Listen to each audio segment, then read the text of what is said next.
राधे राधे। श्री हरिदास श्री कुंज बिहारी। कैसे हैं आप सभी लोग? आई होप कान्हा जी की कृपा से आप सभी लोग अच्छे होंगे और स्वस्थ होंगे। हनुमान जयंती इस बार 12 अप्रैल 2025 को है, जो कि चैत्र पूर्णिमा को पड़ रही है।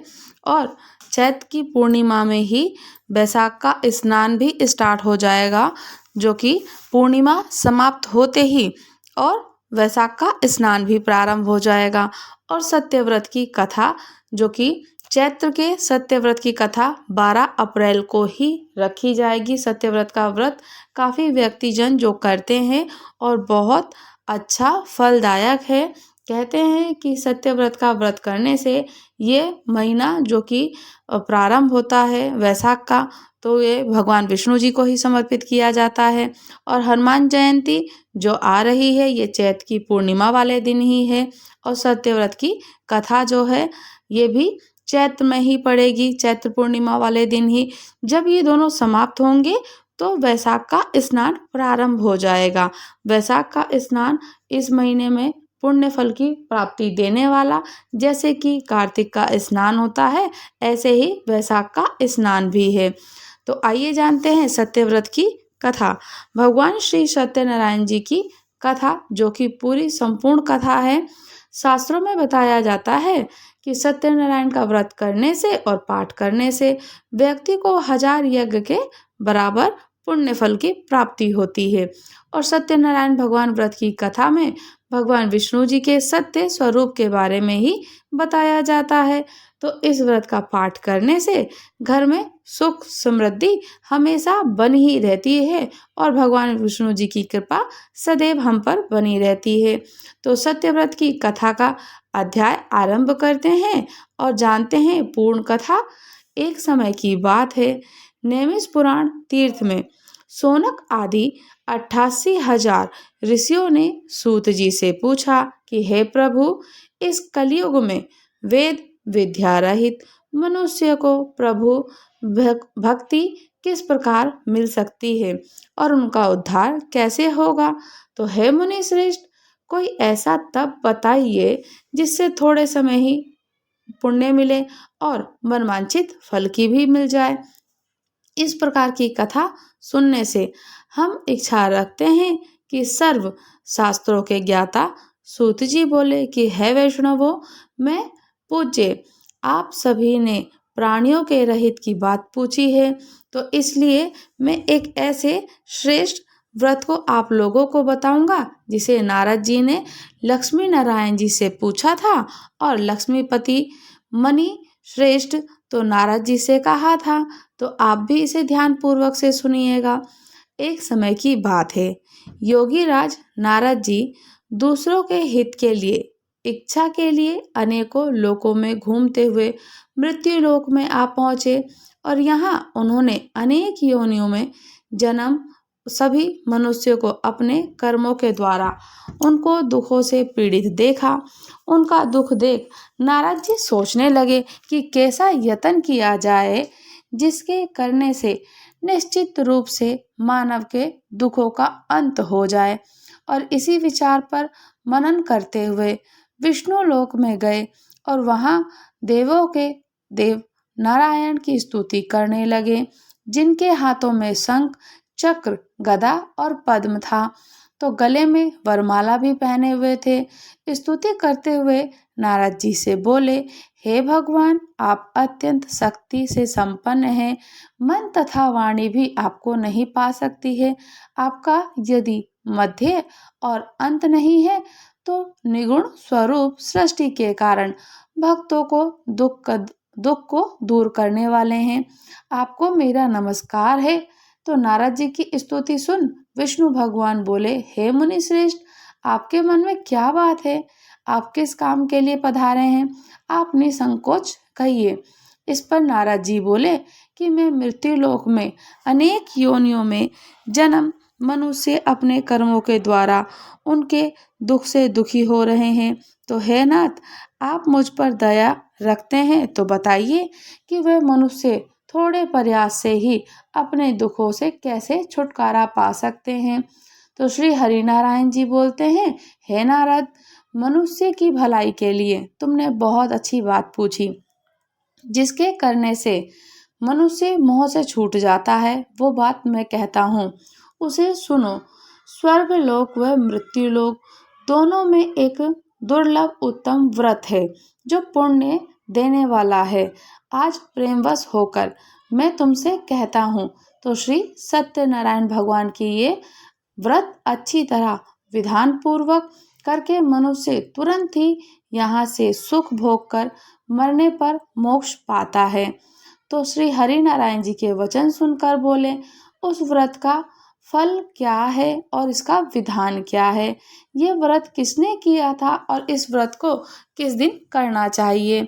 सभी कुछ विस्तार से बताइए। तो नारद जी की बात सुनकर श्री हरि बोले कि दुख और शोक को दूर करने वाला, ये सभी स्थानों पर विजय देने वाला, मानव को भक्ति और श्रद्धा के साथ शाम को श्री सत्यनारायण जी की पूजा धर्मपरायण होकर ब्राह्मणों वो बंधुओं के साथ करनी चाहिए।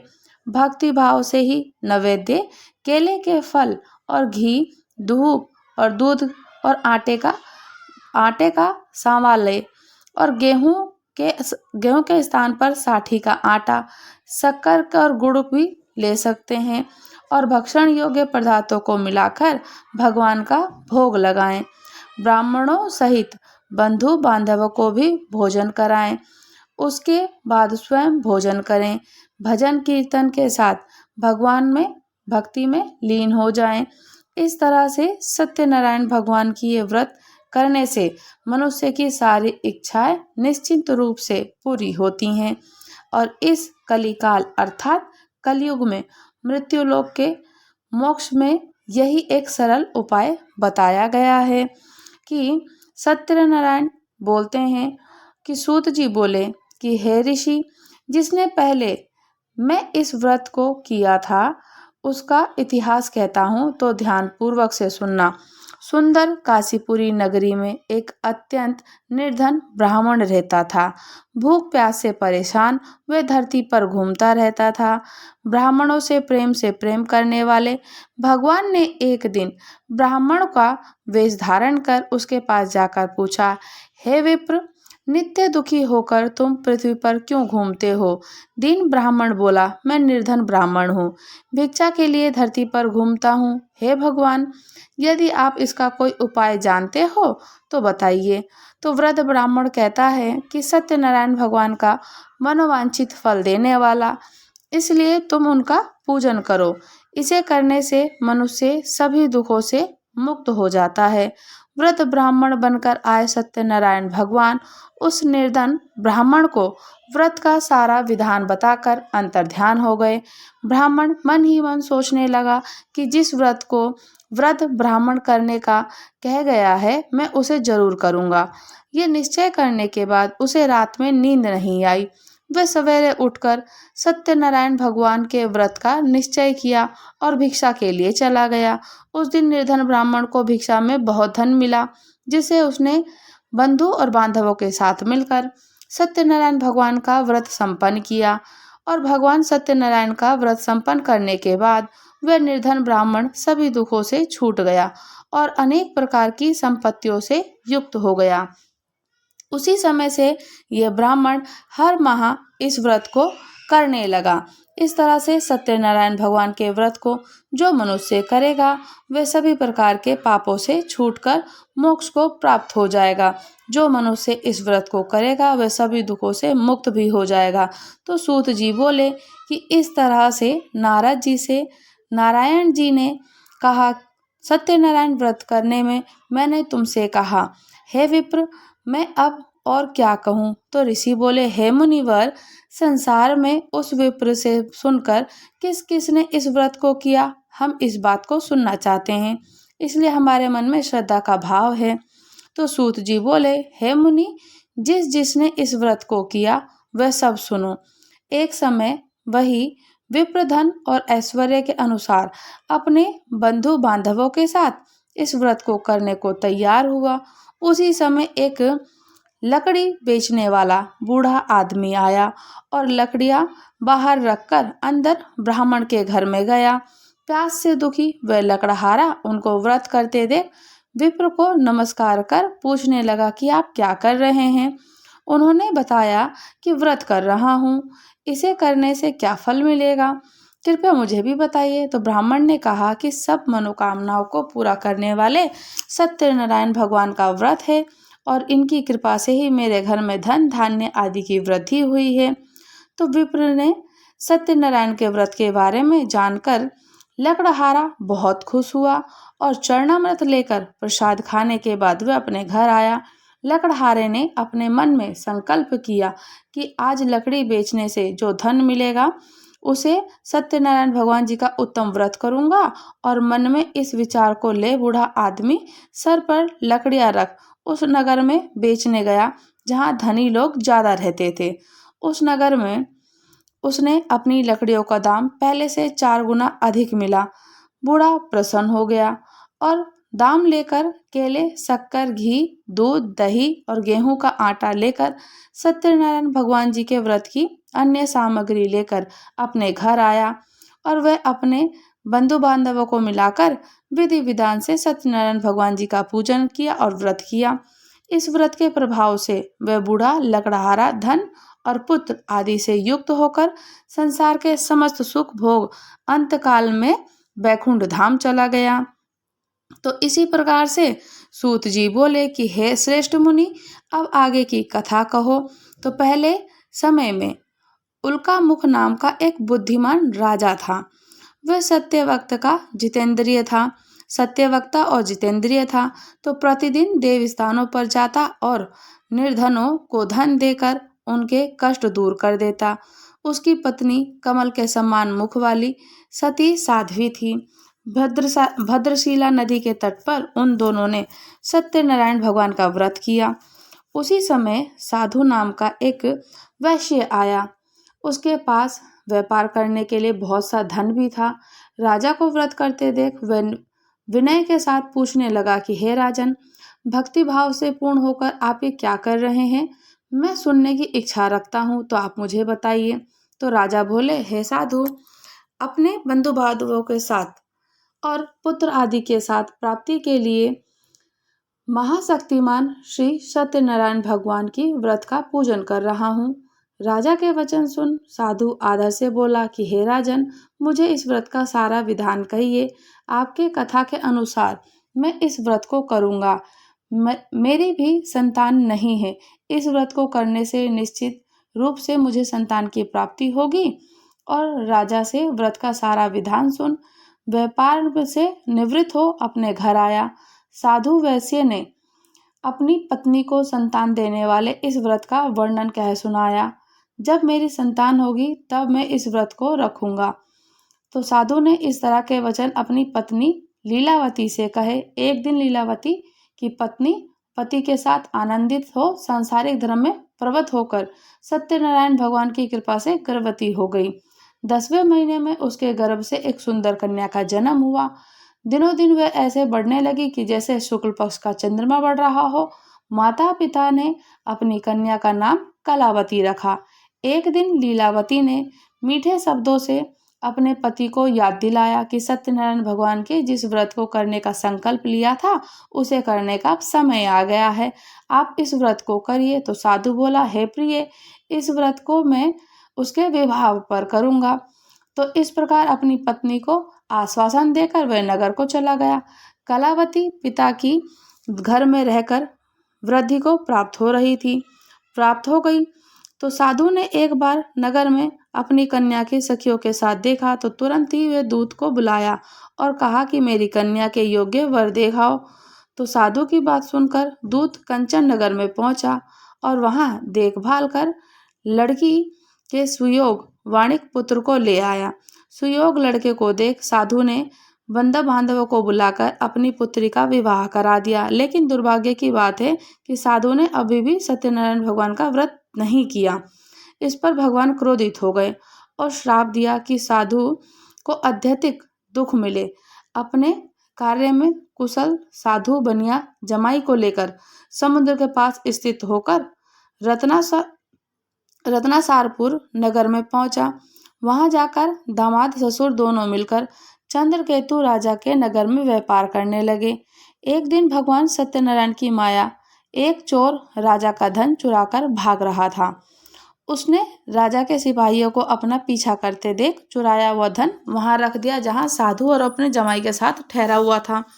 तो राजा के सिपाहियों ने साधु वैश्य के पास जाकर राजा का धन पकड़ा हुआ देखा तो वह ससुर और जमाई दोनों को बांधकर प्रसन्नता के साथ राजा के पास ले गए और कहा कि उन दोनों चोरों को हम पकड़ लाए और आप आगे की कार्यवाही की आज्ञा दीजिए। राजा की आज्ञा से उन दोनों को कठिन कारावास में डाला गया और उनका सारा धन भी उनसे छीन लिया गया।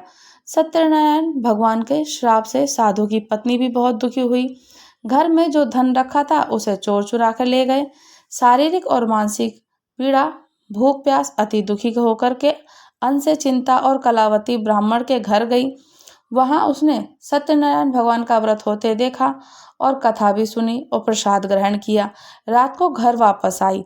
माता के कलावती से पूछा कि पुत्री अब तुम कहाँ थी? मेरे मन में क्या है, तेरे मन में क्या है बता। कलावती ने अपनी माता से कहा, माता मैंने एक ब्राह्मण के घर में सत्यनारायण भगवान का व्रत देखा। कन्या के वचन सुन लीलावती भगवान के पूजन की तैयारी करने लगी। लीलावती के परिवार में सभी परिवार वालों को बुलाकर सत्यनारायण भगवान का पूजन किया। उसने वर मांगा कि मेरे पति और जमाई शीघ्र आ जाएं, साथ ही ये प्रार्थना करी कि हम सब के अपराध की क्षमा करें। तो सत्यनारायण भगवान ने इस व्रत से संतुष्ट होकर राजा चंद्रकेतु को सपने में दर्शन दे के कहा कि राजन, तुम उन दोनों वैश्यों को छोड़ दो और तुमने जो उनका धन लिया है उसे वापस कर दो। अगर ऐसा नहीं किया तो तुम्हारा धन और राज्य, संतान सभी को नष्ट कर दूंगा। राजा को ये सब कहकर वह अंतर्ध्यान हो गए। प्रातःकाल होते सभा में राजा ने अपना और सपना सभी को सुनाया और फिर बोले कि वणिक पुत्रों को कैद से मुक्त कर सभा में ले आओ। दोनों ने आते ही राजा को प्रणाम किया। राजा मीठी वाणी में बोला कि हे महानुभावों, भाग्यवश ऐसे कठिन दुख तुम्हें प्राप्त हुआ, लेकिन अब तुम्हें कोई भय नहीं है। ऐसा कहकर राजा ने उन दोनों को नए वस्त्र धारण कर जितना धन उनका लिया उससे 2 गुना धन वापस किया और वैश्य को अपने घर को भेज दिया। ऐसा कहते हैं कि फिर सूत जी बोलते हैं कि वैश्य के मंगलाचार अपनी यात्रा आरंभ की और अपने नगर को चल दिए। उनको थोड़ी दूर जाने के बाद एक दंडी वेशधारी सत्यनारायण ने उनसे पूछा कि हे साधु, तेरी नाव में क्या है? अभिवाणी वाणिक हंसता हुआ बोला, हे दंडी, आप क्यों पूछते हो? क्या धन लेने की इच्छा है? मेरी नाव में तो बेल और पत्ते भरे हुए हैं। वैश्य के कठोर वचन सुनकर भगवान बोले, तुम्हारा वचन सत्य हो। दंडी के ऐसे वचन वह कहा और वहां से दूर चले गए और कुछ दूर जाकर समुद्र के किनारे बैठ गए। दंडी के जाने के बाद साधु वैश्य के नित्य क्रिया के पश्चात नाव को ऊंची उठते देखकर अचंभा माना गया और नाव में बेल पत्ते अधिक वह मूर्छित हो जाने से जमीन पर गिर पड़े। मूर्छा खुलने पर वह अत्यंत शोक में डूब गया।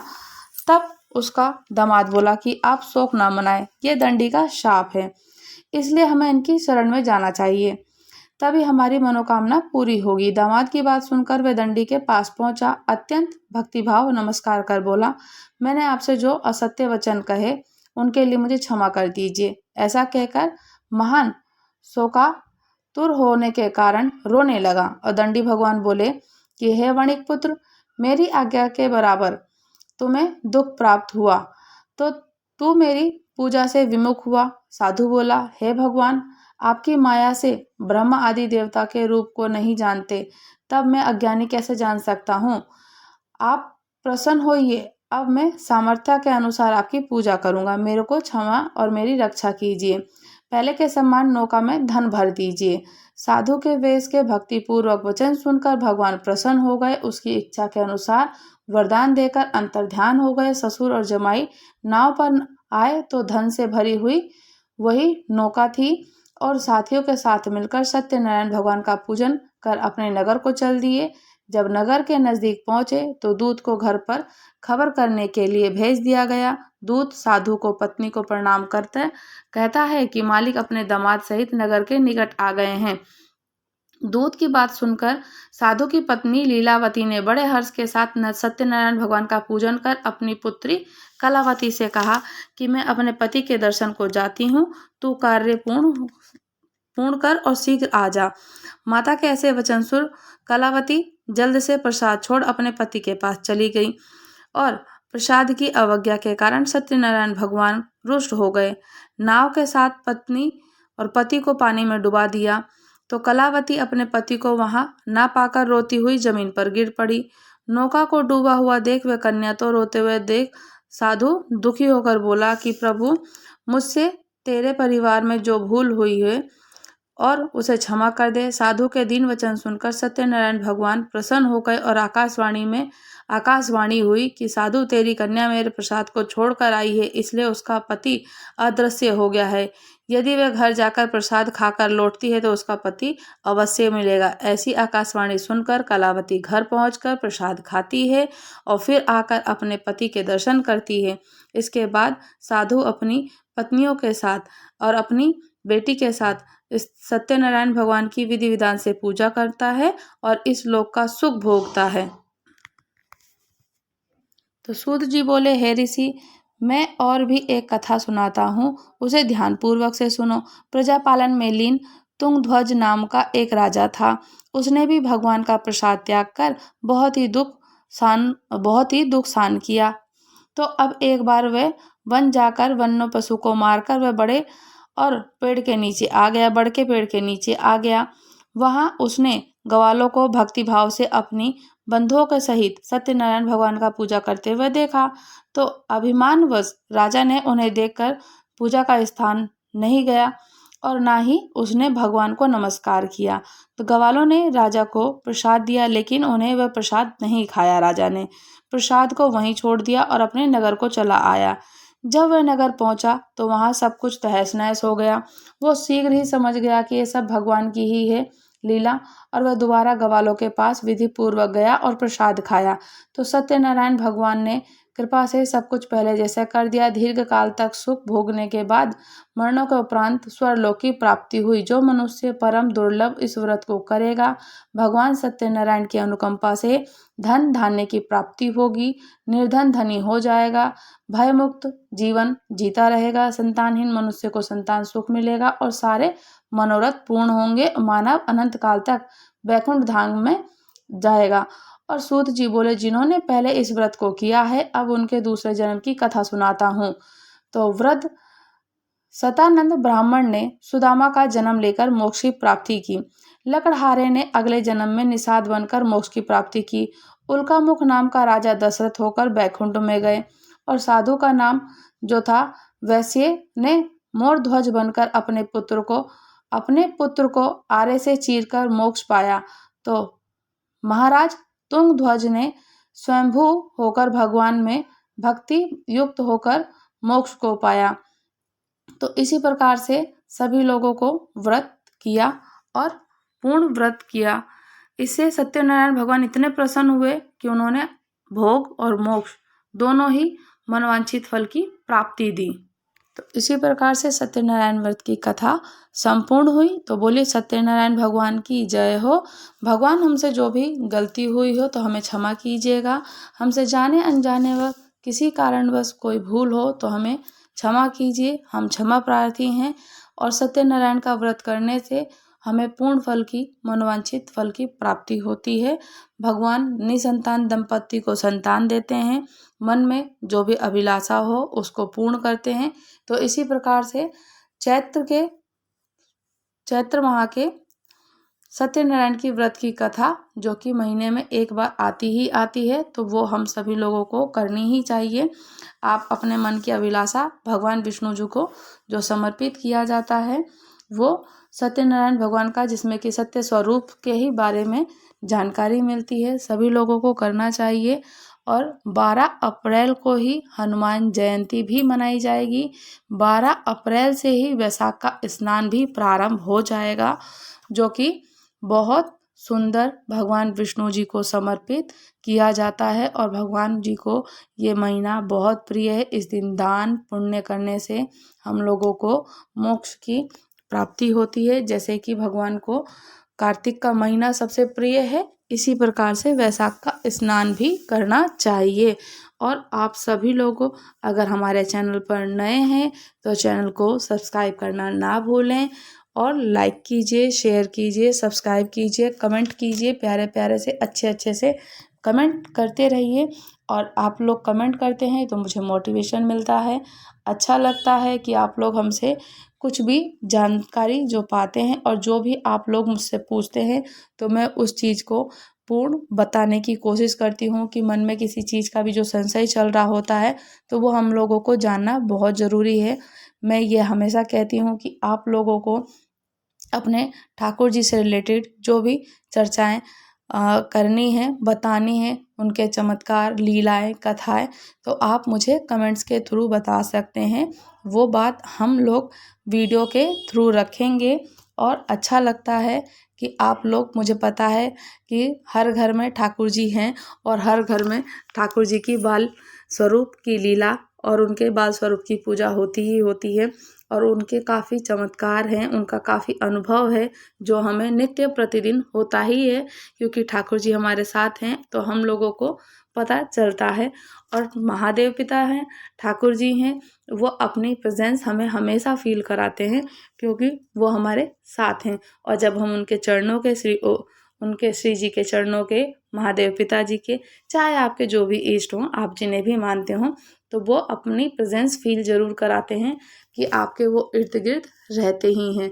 तो इस दिन आप हनुमान जयंती को भी बहुत सारे उपाय किए जाते हैं। महादेव पिताजी का ही एक अंश है हनुमान जी का, तो वो बहुत अच्छा, बहुत बहुत भगवान जी की कृपा है कि उनको पूजा, जो कि आज के कलयुग में हनुमान जी की पूजा सर्वश्रेष्ठ है, तो करनी चाहिए। हनुमान जयंती के दिन सफ़ेद आंकड़े का अगर आपको 108 पत्ता मिल जाए, सीताराम सीताराम सीताराम कह के उसकी माला बनाएं। सिर्फ एक पत्ते पर आप कुछ भी मत लिखिए, उस पर आप सिर्फ अपने मन की अभिलाषा रखते हुए, अपने मन की मनोकामना को रखते हुए बोल के उस पत्ते को किसी भी जगह बांध दीजिए। मतलब कि जो 108 पत्ते की आप माला बांधेंगे ना, आप उसमें कहीं भी बांध दीजिए बिना कुछ लिखे। और शिव जी को आप, जो कि हनुमान जी हैं, तो हनुमान जी को आप समर्पित कर दीजिए। आप देखिएगा कि आपकी जो भी मन की बात है, आपके मनोवांछित फल हैं, वो आपको महादेव पिताजी, हनुमान जी 2 से 2.5 महीने 3 महीने में संपूर्ण आपकी वो होगी मन की मनोकामना। ऐसा शिव महापुराण की कथा कहती है कि ऐसा करने से, देखिए महादेव जी हैं, हमारे श्री हरि नारायण हैं, और बताया जा रहा है कथाओं में, हमारे शास्त्रों में, पुराणों में है कि हम विधि विधान से पूजा करेंगे तो हमें इस पुण्य फल की प्राप्ति होगी। इस तरीके से हम दीप के बाद में कपूर को प्रज्वलित करेंगे तो अश्वमेध यज्ञ के फल की प्राप्ति होगी। कथा को सुनेंगे या श्रवण करेंगे या पढ़ेंगे तो 1000 अश्वमेध यज्ञ के फल की प्राप्ति होगी। तो हम लोगों को ये सारे उपाय महादेव पिताजी से और ठाकुर जी पे जरूर करने चाहिए, ताकि हम लोगों को अपने मन की मनोकामना अवश्य मिलती रहे। तो आप लोग जरूर करिएगा, हनुमान जयंती मनाइएगा। आप चाहें तो तुलसी पत्र भी ले करके ठाकुर जी को और महादेव जी को, साथ ही जो कि अंश रूपी हैं हमारे श्री बालाजी महाराज, तो उनको आप तुलसी पत्र का समर्पित कर सकते हैं माला बना करके। उस पे आप राम राम राम राम लिखिए और ठाकुर जी को और हनुमान जी को समर्पित कीजिए और समर्पित करके अपने मन की बात कहिए। पर उस दिन हमें घी का दीपक प्रज्वलित करना होता है, घी का दीपक। बाकी देखिए सभी लोग घर में काफ़ी सरसों का तेल और तिल का तेल जलाते हैं, पर जब हम कोई खास पूजा करते हैं तो हमें घी का दीपक ही प्रज्वलित करना चाहिए। तो उस दिन और अच्छी पूजा विधि विधान से होती है, तो आप लोग कीजिएगा। राधे राधे। श्री हरिदास श्री कुंज बिहारी। और चैनल को लाइक करना बिल्कुल ना भूलें, सब्सक्राइब और शेयर भी करें, कमेंट भी करें, और सब्सक्राइब तो करना बिल्कुल भी ना भूलें। राधे राधे।